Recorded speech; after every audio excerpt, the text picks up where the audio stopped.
Oi, gente, meu nome é Bianca, sou monitora de histologia e vou dar continuidade ao sistema digestório. Hoje eu vou falar sobre intestino e glândulas anexas. Então, só dando uma retomadinha, o alimento passa então pelo esôfago, antes de passar pela boca, né, obviamente. Chega ao estômago, aquelas três regiões, cárdia, fundo e piloro. Entra no intestino delgado, que é dividido em três regiões, duodeno, jejum e ilho, e passa para o intestino grosso, até o reto. Eu vou falar primeiro a divisão assim geralzona, as características gerais do intestino delgado, que assim como o esôfago e o estômago, é também um órgão tubular. Então ele vai ter toda aquela divisãozinha que a gente conhece de mucosa, submucosa, muscular e serosa, ou adventista, dependendo. Então, beleza. Depois eu vou diferenciar cada região no possível, se possível, né? Vocês vão ver que tem uma regiãozinha que você não consegue diferenciar muito bem. Então, beleza. Na camada mucosa do intestino delgado, de modo geral, você vai ter as vilosidades intestinais revestidas de epitélio cilíndrico simples, com planura estriada e células caliciformes, lâmina própria de tecido conjuntivo com glândulas intestinais, muscular da mucosa, uma submucosa de tecido conjuntivo, e é aqui que vão entrar as diferenças entre as regiões, a muscular circular interna e longitudinal externa. Entre essas duas camadas pode ter um plexo mioentérico, que é uma parte do tecido nervoso entre elas que é responsável pela movimentação peristáltica no intestino, e a serose. Então, isso aqui é a característica geral, é um diagnóstico geral de intestino delgado. Então, todas as regiões têm glândulas intestinais de lâmina própria, todas as regiões têm essas velocidades revestidas por esse epitélio com células caliciformes e vão ter isso aqui. Agora vamos diferenciar. Duodeno. Então, eu falei que tem as vilosidades intestinais na mucosa, revestidas de epitélio cilíndrico simples, com planura estriada e células caliciformes. Lembrando que planura estriada são aquelas microvilosidades que, quando elas estão junto com o glicocálice, né, aquele carboidrato da superfície apical, elas ficam muito espessas. E aí a lâmina, na microscopia, a gente vê assim um delineadinho que a gente chama de planura estriada. E as células caliciformes são aquelas células produtoras de muco, que fazem parte de uma das funções, divisões do epitélio em si. Aí, lâmina própria de tecido conjuntivo, propriamente dito frouxo, para quem quiser pôr, com glândulas intestinais, são tubulares não ramificadas, mas glândulas intestinais está ótimo. E a partida muscular da mucosa, aqui de músculo liso. Passando para a submucosa, no duodeno, somente no duodeno do intestino delgado, você vai ter glândulas duodenais nessa submucosa, ou também chamadas de glândulas de Brunner. Passando então da submucosa, você vai ter a camada muscular, com circular interna, longitudinal externa, e revestindo externamente esse intestino delgado, você vai ter a camada serosa, aquele peritônio visceral. Então, aqui é uma foto do Atlas da Rural. Você tem as vilosidades, você sabe que é um epitélio cilíndrico simples, com planura estriada e células caliciformes. Aqui não dá para ver muito bem, que não está um corte muito bonito. Mas, esse aqui tá mais bonitinho e dá para realmente saber o epitélio. Então, aqui, na lâmina própria, você vê as glândulas intestinais, você vê a muscular da mucosa, bem delimitadinha. A partir daqui, você vê a submucosa. No caso do duodeno, você vai ter as glândulas duodenais ou glândulas de Brunner, camada muscular interna, camada muscular externa, longitudinal e circular. Lembra que eu falei do plexo mioentérico? Aqui, ó, entre as duas camadas, você vai ter uma parte de tecido nervoso. Então, dando um zoomzinho, você ainda consegue ver a lâmina própria da mucosa, com as glândulas intestinais, muscular da mucosa, de músculo liso, Passamos para a submucosa, e aí você vê, no caso do duodeno, glândulas duodenais, ou também glândulas de Brunner, com seus ductos excretores. Isso aqui é o ducto excretor que até mesmo ultrapassa a muscular da mucosa para fazer a sua excreção aqui dessas glândulas. Então, para vocês verem melhorzinho o epitélio dessas velocidades intestinais, então aquele delineado da planura estriada dá para ver muito bem aqui. As células caliciformes, esse epitélio cilíndrico simples, beleza?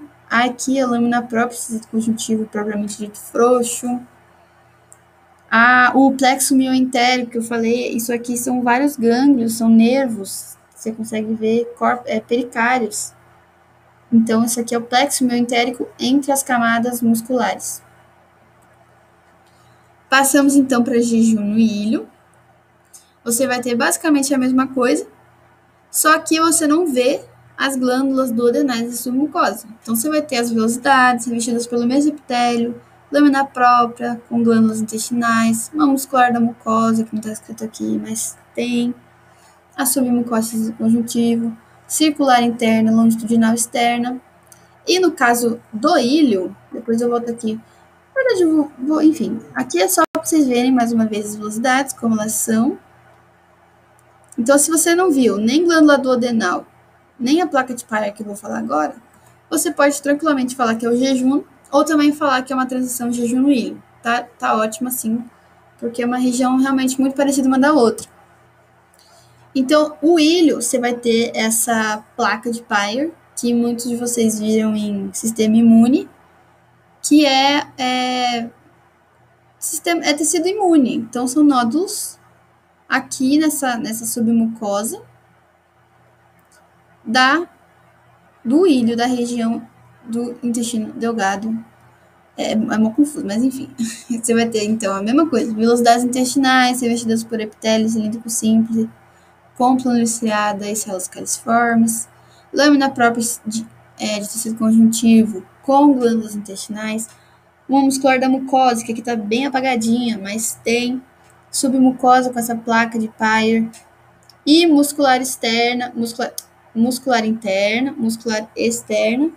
E uma camada serosa aqui revestindo externamente. Uma característica do intestino delgado é que na lâmina própria, entre essas glândulas intestinais, você tem as células de Paneth, não sei como fala, mas são células que secretam lisozima, que conseguem degradar muitas paredes celulares de algumas bactérias, beleza? Então, elas são células mais rosinhas, mais acidófilas, que estão aqui na lâmina própria da mucosa do intestino delgado. Então, passamos para o intestino grosso. A estrutura é basicamente a mesma, só que ao invés de vilosidade, você vai ter criptas intestinais. Vai ser revestida pelo mesmo epitélio, vai ter também glândulas intestinais na lâmina própria. E por que aqui eu coloquei em negrito um destaque nas células caliciformes? No intestino grosso, depois eu vou mostrar uma comparação, você vai ter uma quantidade muito maior de células caliciformes, o que é uma coisa que dá para diferenciar, dá para ajudar muito assim na hora de diagnosticar o órgão. Então, submucoide tecido conjuntivo, pode ter a presença de alguns nódulos linfóides solitários, muscular, circular interno, longitudinal externa e a camada serosa. Vamos mostrar aqui bonitinho. Então, a mucosa, com as criptas intestinais, você vê que não são mais aquelas folhas, eu chamo de folhas no intestino delgado. E aqui no intestino grosso eu não chamo de nada, porque não parece nada pra mim, mas você vê que é bem diferente, sabe? Lembram mais dedos do que aquelas folhas das velocidades. Então, beleza. Criptas intestinais revestidas por epitélio cilíndrico simples, com planura estriada e células caliciformes. Olha a quantidade de células caliciformes, parece tipo um saco bolha, tem muitas. Lâmina própria, tecido conjuntivo, com glândulas intestinais também. Muscular da mucosa, aqui fechando a mucosa. Submucose do tecido conjuntivo, você também tem a presença de alguns vasos sanguíneos. Muscular interna, circular, e muscular externa, longitudinal. Aqui você também está vendo um plexo mioentérico entre as duas camadinhas que eu falei. Show? E a serosa. Bom, eu falei que eu ia mostrar a diferença maior dos epitélios, assim, né? Mas a estrutura é a mesma, é o mesmo tipo de epitélio, com a mesma planura estriada, você consegue ver o delineadinho em ambos.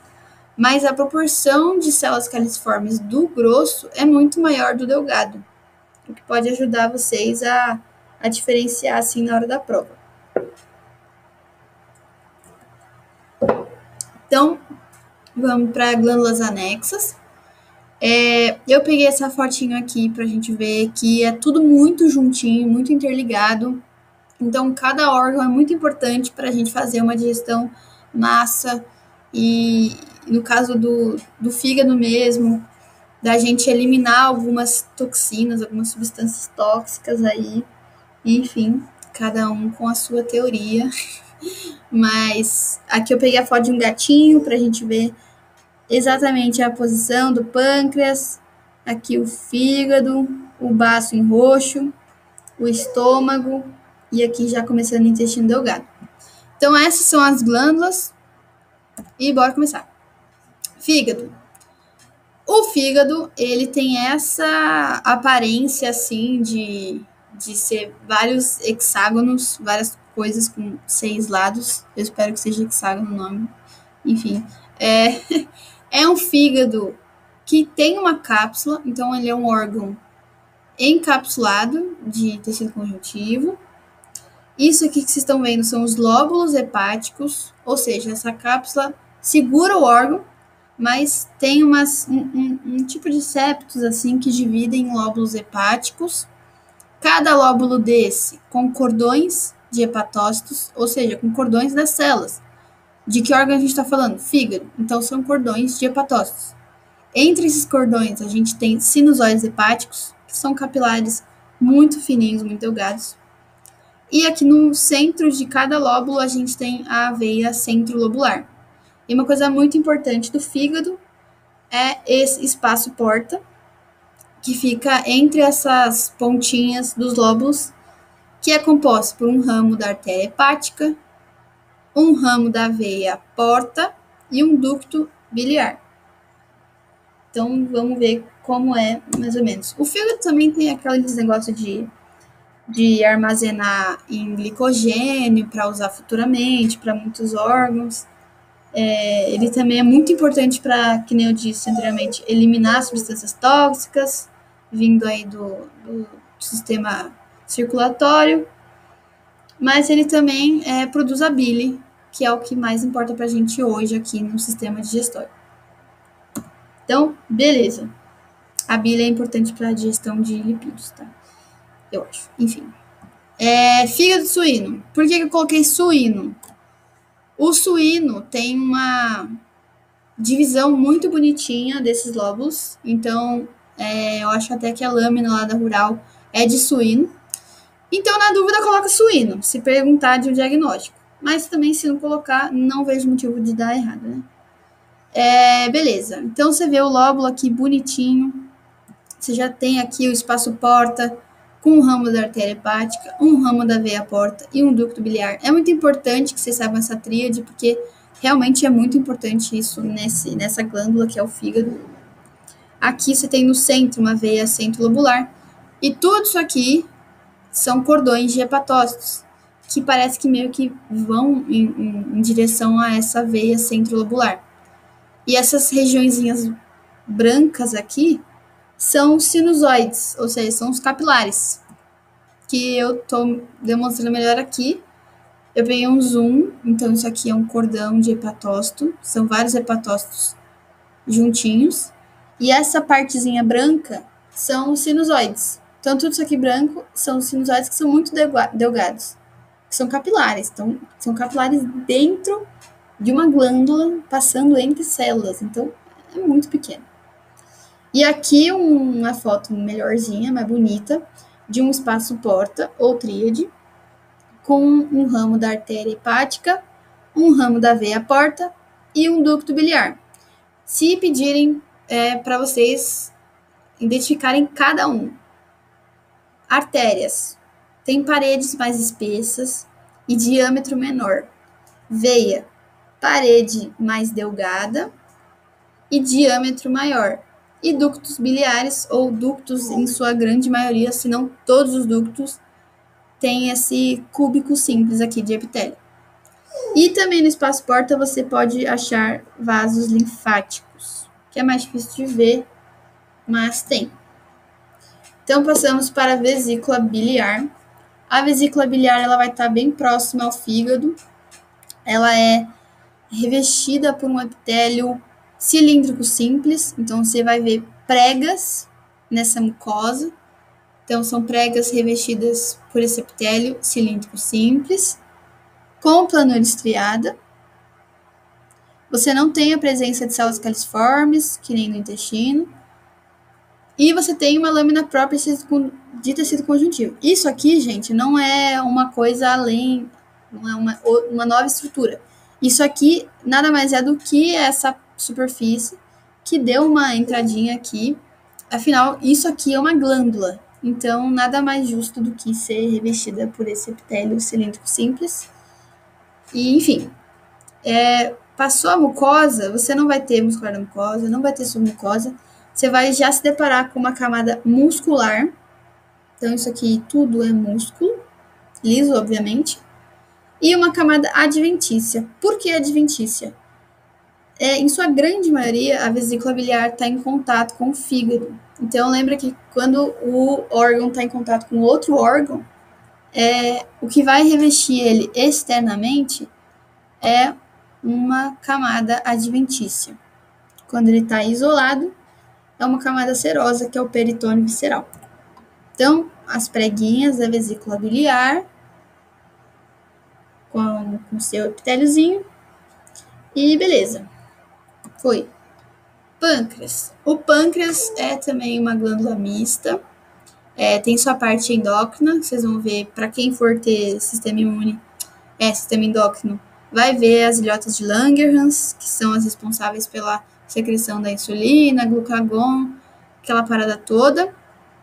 Mas o que importa mesmo hoje pra gente é o pâncreas exócrino, que é representado pelos ácidos, que secretarão enzimas digestivas para compor o suco pancreático para a digestão dos alimentos. Então, um desenho para ficar bonitinho. Imaginem que o pâncreas em sua grande maioria, ele é exócrino. Em algumas regiõezinhas só que ele tem as ilhotas de Langerhans. Então, fica melhorzinho aqui. Isso tudo aqui em roxinho mais escuro é a parte exócrina.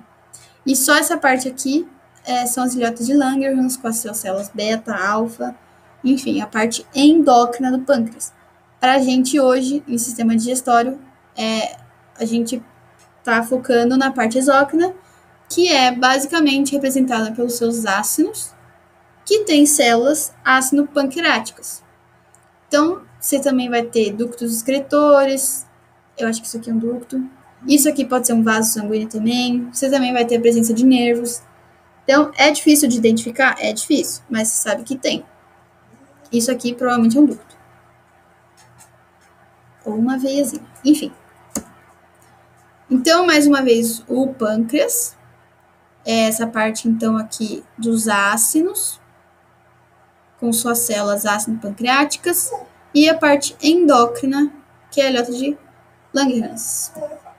Meu cachorro tá chorando, mas já tá acabando. E para finalizar, glândula salivar não tem muito segredo, porque ela é basicamente composta disso aqui, isso aqui. São ácidos com células mucosas.